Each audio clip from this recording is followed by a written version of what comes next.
Guys, kwento ko pala sa inyo tungkol sa babaeng pamangkin ng misis ko. Share ko lang sa inyo ngayon ang kwento tungkol kahapon habang kami ay pumunta ng mall. Bagong panganak lang kasi ng asawa ko kaya inutusan ni misis ko yung si Lezel pamangkin niya na bumili sa mall ng mga gamit na para sa bata at ibang mga kailangan sa bahay. Wala kasi ibang makapunta kaya nagdesisyon ang asawa ko na kami na lang dalawa ng pamangkin niya ang bumili hanggang mga 10 ng umaga kahapon ay pumunta na nga kami ng mall. Naging madali lang ang biyahe namin dahil hindi naman matraffic ang daan habang yung pamangkin ni Mrs. palagi naman humawak sa kamay ko, kaya sinabihan ko ito na lumayo siya ng konti yung parang hindi weird tignan nag-alala kasi ako baka may kapitbahay kami nakasabay sa biyahe namin at makuhanan kami ng picture, kapag nangyari yun lagot ako sa kanyang tita pero pagkatapos kong pagsabihan sumunod naman ito tsaka lumayo talaga siya ng konti. Siguro mga 11 ng umaga dumating na kami sa mismong mall pagkapasok namin sa loob agad na kaming bumili ng dapat bilhin para sa bahay, samantalang si Lezel ay namimili rin ng bago niyang damit na para pang bahay pero siguro mga nasa 10,000 yung kinuha niyang pera sa kanyang ATM card.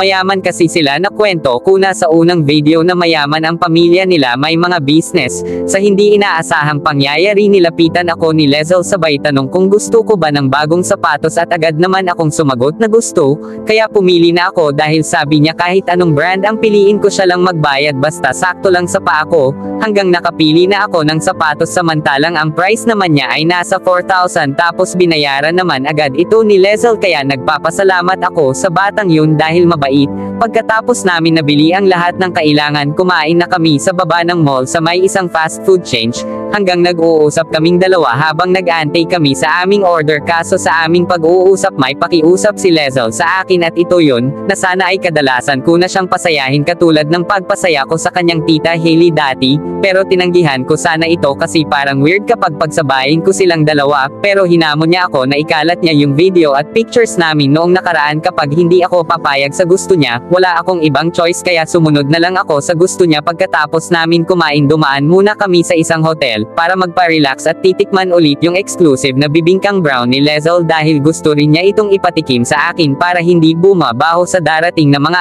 araw at buwan. Sa pagkahawak ko palang unti-unti nang lumabas ang juicy na ingredients at sa pagtikim ko medyo matamis ito na may kunting alat pero mas nang ibabaw pa rin ang sarap, hindi siya masyadong pink medyo brown lang siya siguro na sobrahan lang yun sa init kasi palaging itong tinatakpan pero masarap pa rin.